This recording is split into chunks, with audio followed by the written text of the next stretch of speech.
Hey, all, it's Struggle. I know it's been a minute.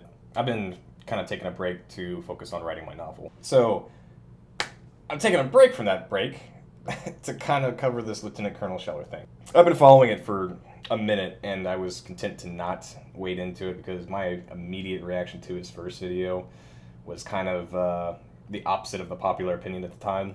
And I'll kind of explain why, but first I'll do a rundown of like everything that's going on with him. Since that initial video went viral, he's made a second and a third follow up video. In one of the videos, he kind of mentioned that he'd gotten a pretty sweet deal, from the military, but that they had put a gag order on him, and that he basically said, I'm just not gonna be silent. I'm gonna keep doing this because I believe in it, and there's all kinds of other stuff, like him calling for a popular revolution, let's burn the fucking system down. Apparently, in this Task and Purpose article, it mentions that, like, he had talked with a fellow officer about, the Capitol Hill thing, and that's swaying a lot of public opinion against him, where he basically been like, well, imagine if we had been there with, some trained people, what we could have accomplished there, paraphrasing just a tad. But essentially along that line is like, imagine what could have happened if some people who knew what they were doing were there. And it's basically, with the other videos of him, follow me and we'll burn the system down kind of shit. It's basically turned a lot of people basically against him from his initial, popular reaction from that viral video. And it's easy to understand why. I mean, like, but I'll just start from the very beginning. It's just like that first video didn't. Everyone was like, applauding him, look what he's sacrificing to say this. And at the time, I was kind of maybe just a tad bit offended. Just because of the fact that, like, the veteran community was already saying this. And people were going to lift up a dude who's going to have his career smashed on the rocks when the veterans were saying the same thing who wouldn't get punished. They're encouraging this guy to get in more trouble. And that pissed me off and offended me because I'm like, they're leading this guy down the wrong path. And if there was anything I could have done, if I could have gotten on the phone with Lieutenant Colonel Scheller, I'd been like, hey man, I mean, brave thing you did, very stupid.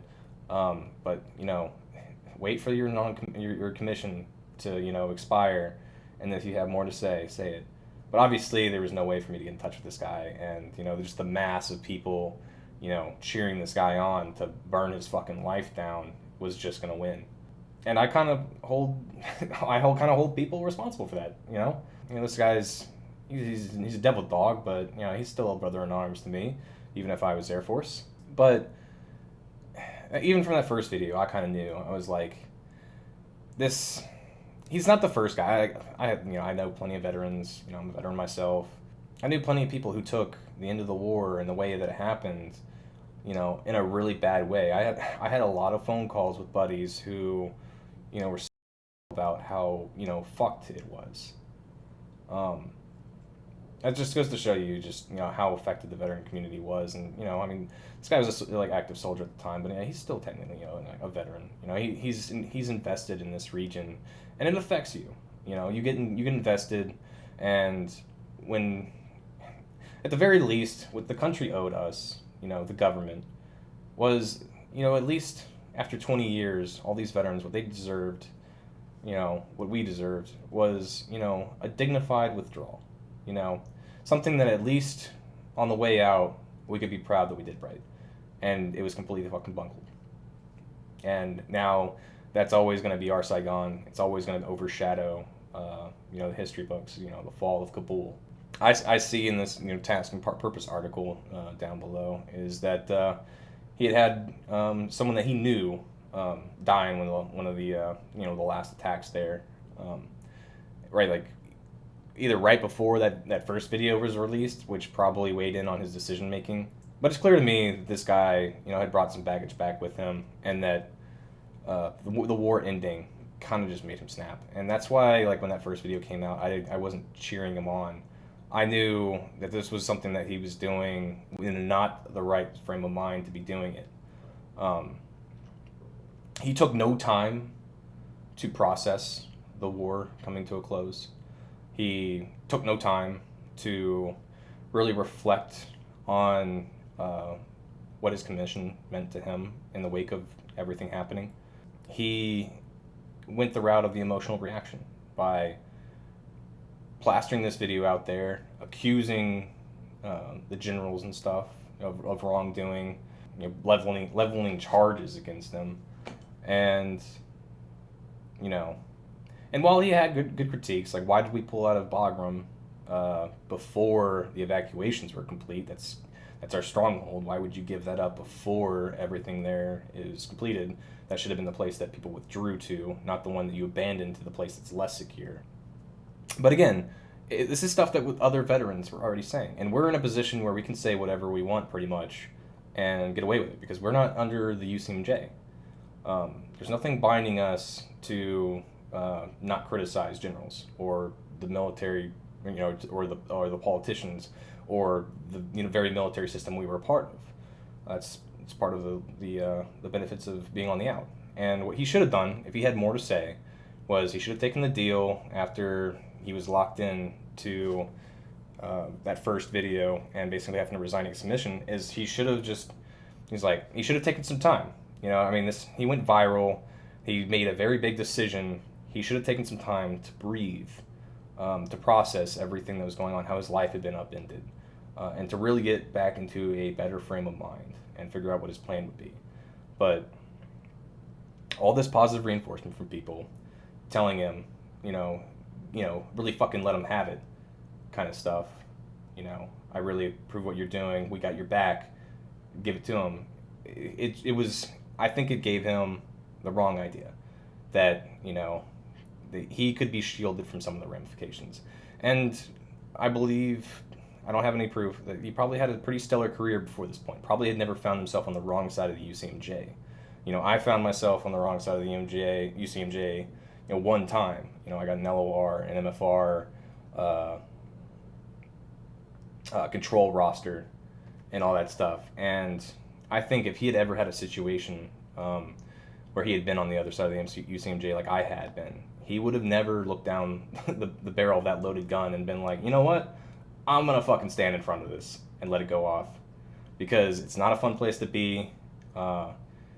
It does a number on your mental health to be just involved in a UCMJ action against you.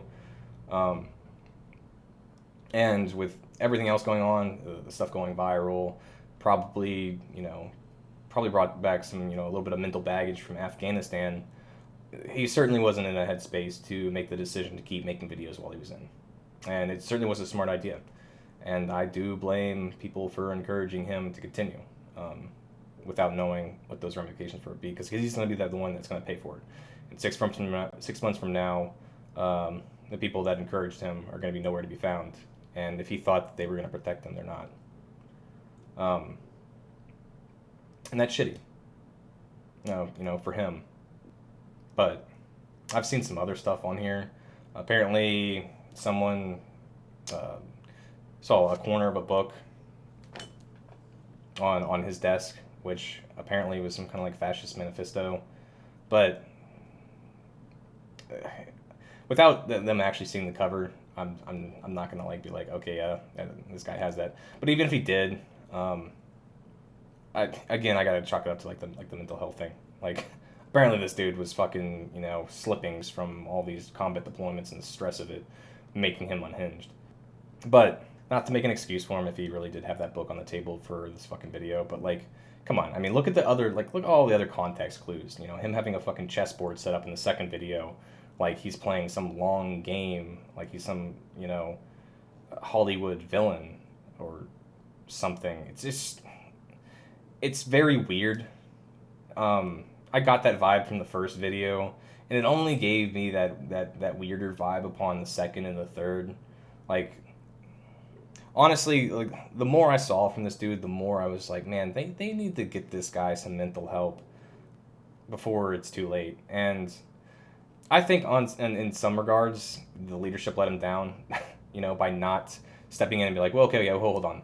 Let's make sure this guy, this Marine, is in his right frame of mind before we proceed down any course of action. Let's keep him off social media, give him some time, have some people talk to him, figure out what's going on, why he's acting this way. There's a very emotional event going on that's got a lot of veterans and service members, very distraught. Now would be a smarter time to be a little gentle with this dude and figure out what the fuck's going on. But the machine doesn't act like that. It's not designed to be warm and cuddly. It'll just fucking grind you up and won't ask questions why. I do think that that's probably going to be his defense, is PTSD, and a whole bunch of other mitigating factors to this guy just losing his ability to make smart decisions. Yeah, I mean, and him calling like follow me, we'll burn the fucking system down, or whatever it's what he said. It smacks of like someone who's clearly very delusional. There's no universe. I mean, I guess weird things have happened in history, but there was no real universe where this guy was ever really going to be a fucking threat to anyone. I mean, he helped rile some people up when people were already riled, sure. Just the fact that he would even entertain the idea that, like, he might be creating some kind of movement. It's not how internet fame typically works. People just fall off, like, almost immediately. Like, oh, yeah, you give it to him, and then just fucking, yeah, what's the next video on my queue? It just doesn't jive with reality. Like, clearly, this guy is just in a bad place, and he made some poor decisions. He's probably going to get punished for it, and I think people encouraging him helped him dig his grave, and that they should be ashamed of themselves. Just because they were emotionally charged, they set up a guy to do the wrong thing. I'm not saying that you can't, criticize the system, but not when you're a cog. When you're a part of the military, your opinion has to be separated from you, and your opinion cannot be too explosive. Even out of uniform, you can't just be like, hey, I'm Airman so-and-so, and I fucking, this general fucking blows dick, I hate his ass. You can't do that. While you're in, you live by a different set of rules than as a civilian, or as a veteran. And, anyone claiming he's a hero clearly doesn't understand the way the system is and why it is that way.